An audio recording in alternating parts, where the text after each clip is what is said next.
선생님 그거 아닌데요? 라고 하면은 죄송합니다. 아닌데 라고 말하면은 토론하기 시작합니다.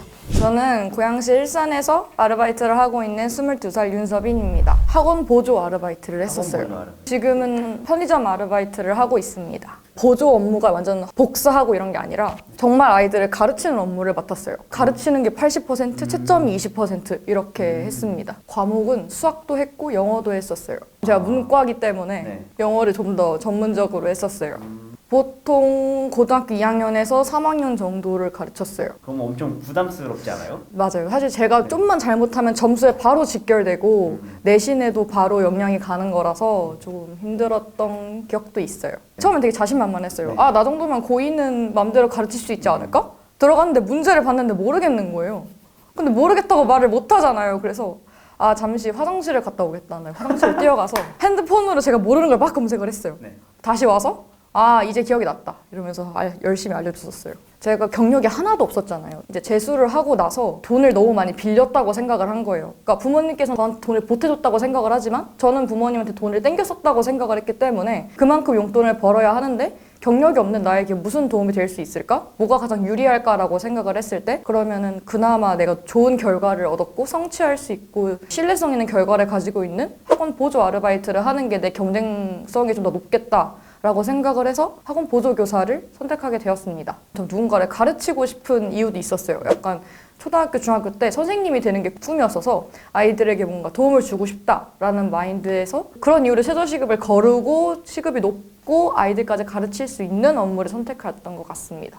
돈을 모아서 나중에 사고 싶은 걸 마음대로 사겠다라는 거였어요. 왜냐하면 부모님한테 돈을 받으면 뭔가 눈치가 보여요. 제가 이걸 살 때 엄마한테 미리 말을 해야 될 것만 같고 근데 제 돈으로 제가 사면은 제 마음의 짐이 좀 덜어졌던 것 같아요. 제가 편의점 아르바이트를 한 이유는 우선 많은 경험을 쌓아봐야겠다고 생각을 했어요.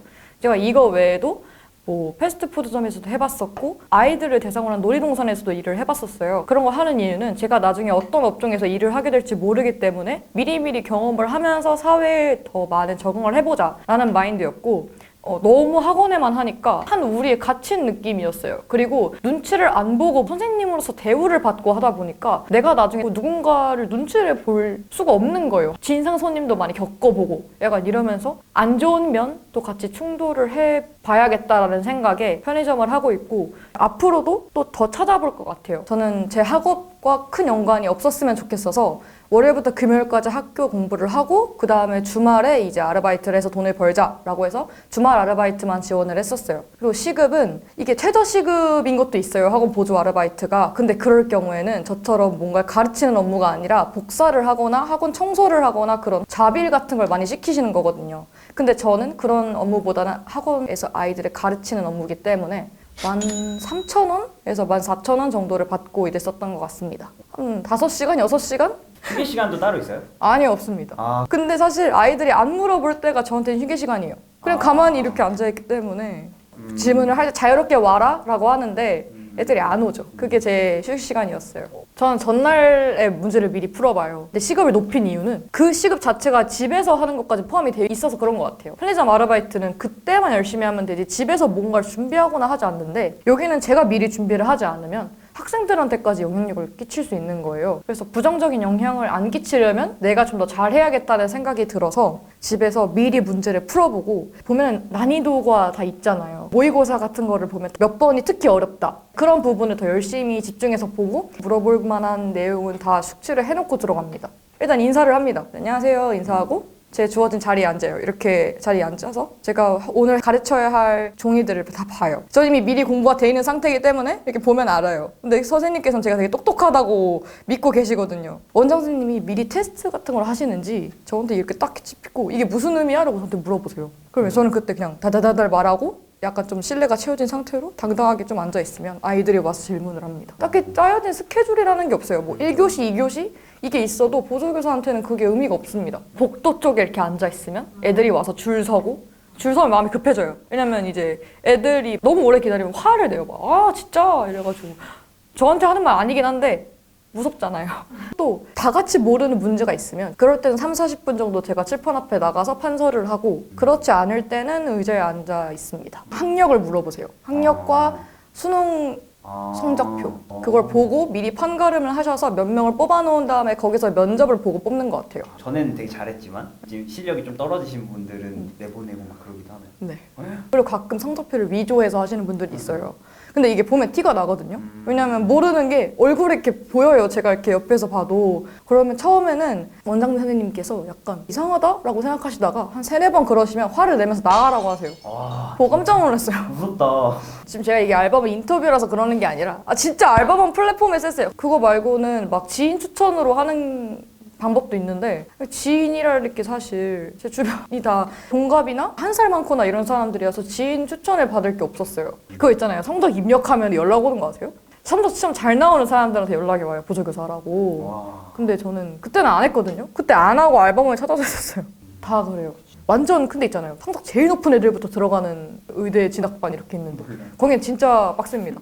저는 철학과예요. 뭔가 한 문장을 저한테 강조하고 싶었어요. 그래서 이렇게 얘기했습니다. 저는 배부른 소크라테스가 되고 싶다 라고 이렇게 맨 앞 문장에다 딱 놓고 그 밑에 이제 제 이야기를 썼어요. 안녕하세요. 저는 어디에 재학 중인 누구누구입니다. 이러면서 제 성적을 얘기를 하고 제가 왜 연구를 하고 싶은지 그리고 여기서 뭘 얻어가고 싶은지 그러니까 단순히 돈을 얻고 싶다기보다는 아이들의 소통이나 책임감 등을 느끼고 싶었어요. 그래서 그런 내용을 강조해서 쓰다 보니까 아마 다른 지원자들보다 지원서에서 뭔가 강점이 있지 않았나 생각을 합니다. 실제로 면접을 봤을 때도 막 이렇게 쌓여 있는 거예요. 너가 이렇게 앞에 써둬서 되게 눈에 많이 들어왔었다 라고 말씀을 하시더라고요. 면접을 얘를 데려와서 한번 물어보고 싶다라는 마음을 만들게끔 그렇게 문장을 쓰는 게 중요하다고 생각을 합니다. 지금 같은 코로나 시국 속에 느낄 수 있는 건데 처음에는 마스크를 쓰고 들어오잖아요. 근데 원장 선생님께서 한번 진짜 얼굴이 보고 싶대요. 근데 저만 보여주면 약간 좀 민망할 수 있으니까 하나 둘 셋 하면 같이 벗자는 거예요. 마스크를. 그래서 약간 복면가왕에서 벗어주세요 약간 이런 느낌 있잖아요. 근데 이렇게 딱 벗고도 반응을 못 하겠는 거예요. 그래서 분이 사진이랑 똑같이 생기셨네요? 다시 쓰셔도 됩니다. 그래서 네 이거 다시 썼었던 기억이 납니다. 애들이 몰랐을 때 어떻게 가르칠 거냐는 거예요. 제가 동생이 있어요. 고등학생인데 동생이 모를 때마다 가르치는데 저는 약간 화가 나는 거예요. 근데 학생들한테 화를 낼 수는 없잖아요. 잘 모르겠는데 집에 생각해보고 다음에 뽑아주시면 그때 말씀드리겠다 했어요. 다음에 말할 기회가 있었나요? 아니요. 그냥 까먹으셨습니다. 200명? 그럼 강사도 거기에 맞춰서 네, 한 10분은 되셨어요. 원장 선생님, 그다음에 선생님들 그 밑에 보조 교사님들이 이렇게 딸려 있는 거예요. 선생님들마다 달라요. 선생님이 한 분 필요하시다라고 하면은 한 분만 뽑는 거고요. 2분 필요하다 그러면 2분을 뽑는 거예요. 3-4분 뽑으신 분들은 문서 제본까지 맡기시는 분들이에요. 완전 반으로 구성되어 있는 학원이었습니다. 반별로 그레이드도 다 나뉘는 거예요? 당연하죠. 근데 사실 그게 별로 의미가 없는 것 같긴 해요. 애들 질문을 보면 똑같은 질문을 어차피 물어보고 물론 막 엄청 극상위와 극하위가 차이가 나는 건 맞지만 그 사이에서 막 사람들이 레벨을 올라가려고 엄청 많이 애를 쓰잖아요. 근데 보면은 다 똑같은 애들이고 오히려 더 성실한 애들이 더 잘하는 것 같아요. 높은 레벨이라서 좀 깔보는 경향도 있어요. 왜 그런지 모르겠어요. 따로 생기지만 그냥 책상 하나 가져다 놓고 저기 너 자리야 라고 하는 거랑 똑같습니다. 근데 자리가 있는 걸 없는 거 완전 달라요. 자리가 없는 데서도 한 번 일했었는데 그래서 어찌할 바를 모르겠어요. 그냥 계속 가만히 이렇게 서 있는데 다리가 너무 아프고 의자를 가만히 앉아 있으면 사실 책상도 없으면 아무것도 못 하잖아요. 이렇게 들고 있지도 못하니까 제 자리가 책상 하나라도 있는 게 더 좋을 것 같아요. 저는 아이들을 가르칠 때가 가장 시간이 빨리 가요. 왜냐하면 제가 아무것도 안 하고 정말 가만히만 있으면 시간이 정적처럼 느껴져요. 그래서 아이들하고 소통도 하고 이야기도 하니까 그만큼 시간이 더 빨리 가는 것 같아요. 칠판 판서할 때도 시간 되게 빨리 가는 것 같아요. 근데 다리가 막 후들후들 걸려요. 왜냐하면 지적하는 애들이 있어요. 선생님 그거 아닌데요? 라고 하면은 죄송합니다. 아닌데라고 말하면은 토론하기 시작합니다. 사주십니다. 처음엔 제가 거절을 했어요. 이게 약간 호의라고 생각을 해서 굳이 내 것까지 안 사주셔도 되는데 원장 선생님이 어느 날 저를 불러서 이거 너 걸리니까 먹어라라고 하시는 거예요. 그때부터 편하게 먹었습니다. 친구가 쿠키를 구웠다는 거예요. 쿠키를 보통 이러면 선생님들한테만 줘요. 보조교사 같은 경우에는 잘 친하지도 않고 별로 영향이 없잖아요. 저한테 막 이렇게 오더니 하트 모양 쿠키를 딱 주는 거예요. 그래서 열어봤더니 안에 편지가 들어있는 거예요. 잘 가르쳐줘서 고맙다. 자기가 그래서 뭐 더 용기를 내서 물어볼 수 있었던 것 같아. 이러면서 써놨는데 그게 되게 보람찼습니다. 똑같은 친구들이 많이 물어봐요. 막 200명이 있다고 해서 200명이 모두 찾아오지 않아요. 그중에서 10명만 찾아오는 것 같습니다. 그러면은 확실히 더 기억이 많이 나죠. 저는 언니 누나 같은 선생님이 되고 싶은데 어렵게 대합니다, 저를. 근데 이건 어쩔 수 없는 것 같아요. 밖에서 만나면 정말 그냥 언니 누나인데 학원에서 선생님이라는 호칭을 달고 있으니까 갑자기 엄청난 어른이 된 것 같은 느낌? 그게 조금 슬플 때가 있어요. 이건 쟤는 저거 풀었는데 왜 너는 이거 못 풀어? 그런 말들을 하고 다녀요. 그리고 애들이 약간 입시에 스트레스가 있다 보니까 그걸 약간 뒷담으로 푸는 느낌이에요. 근데 뒷담을 사실 안 들려야 뒷담인 거잖아요. 근데 이게 제 귀까지 들릴 정도면은 그럴 때마다 참 슬픕니다. 사실 다 끝나고 나면 아무것도 아닌데 너무 애들이 입시에만 있다 보니까 그런 게 좀 안 좋은 점인 것 같아요. 큰 입시학원에 등수를 게시판에 붙여놔요. 그때부터 견제가 시작되고 이러는 것 같습니다. 성취 욕구를 자극하려고 하는 것 같은데 그게 성취 욕구만 자극할 수 있는 건 아닌 것 같아요. 저희 학원은 사실 아까 말씀드렸던 것처럼 되게 딱딱한 학원인 것 같잖아요. 그래서 이런 막 할로윈 이벤트, 크리스마스 이벤트 할 수가 없습니다. 왜냐하면 입시가 너무 급하기 때문에. 왜냐면 그렇게 생각하세요. 대부분의 그런 큰 학원들은 이런 행사를 하면 오히려 아이들의 태도를 흐트러뜨릴 수 있다? 그러니까 공부할 수 있는 장소인데 그렇게 행사를 함으로써 아이들의 마음을 너무 헤집어 놓으면 다시 그 분위기로 돌아오는 게 힘들 수도 있다라는 생각을 하고 계셔서 그런 건 안 했지만 승부욕을 자극할 수 있는 1등부터 10등까지는 앞에 나와서 상장을 준다든지 상금도 같이 주고 이러면서 자극했던 것 같아요. 승부욕을. 1등 누구누구, 2등 누구누구 뒤에 이렇게 현수막 걸어놓고 상을 받아요, 그 앞에서. 스카이캐슬 재밌게 봤어요. 네. 근데 너무 삭막해요, 거기는. 왜요? 진짜 저는 일산에서 재수를 했습니다. 분위기가 다릅니다, 거기랑.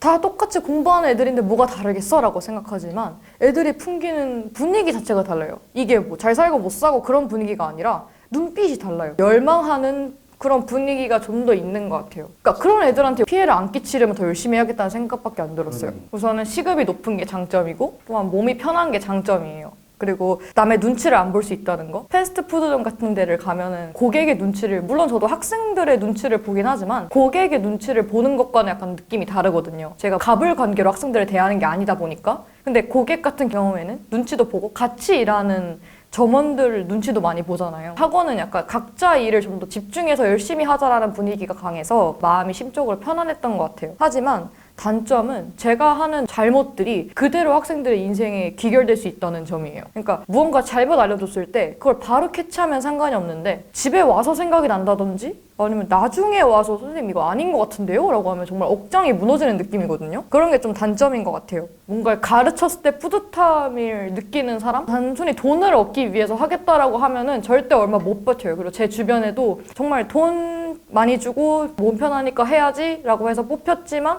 하다 보니까 너무 많은 감정 소비가 있다고 하면서 나가는 친구들이 많더라고요. 난 선생님이랑 안 맞아. 이런 애들은 학원 보조 알바도 안 맞아요. 뭔가를 가르치는 거랑 내가 공부하는 건 완전히 다르기 때문에 그런 부분을 잘할 수 있는 성격이 밝고 활발한 사람이 하면 좋을 것 같습니다. 저는 뭔가 좀 더 이기적으로 생각을 해봤으면 좋겠어요. 그러니까 단순히 돈을 얻기 위해서가 아니라 내가 이 아르바이트 시간에 투자해서 더 무엇을 얻어낼 수 있는지 를 생각해 볼 수 있었으면 좋겠어요. 제가 영어학원이나 이런 아르바이트를 하면서 나는 토익을 보기 위해서 그런 감들을 미리 잡아놓는 거야 라고 생각을 하고 일을 했었고 편의점 같은 경우에도 세상의 여러 가지 면들을 더 배우기 위해서 아르바이트를 하는 거야 라고 생각을 하고 했었어요. 내가 여기서 돈 말고도 무언가를 더 내 요소를 만들 수 있는지를 잘 생각해 볼 수 있었으면 좋겠어요. 그런 것들을 꼭 하나 목표를 잡아놓고 하셔야 나중에 아르바이트 시간을 되돌아봤을 때 내가 시간을 헛되게 쓰지 않았구나 라는 생각을 하게 되더라고요.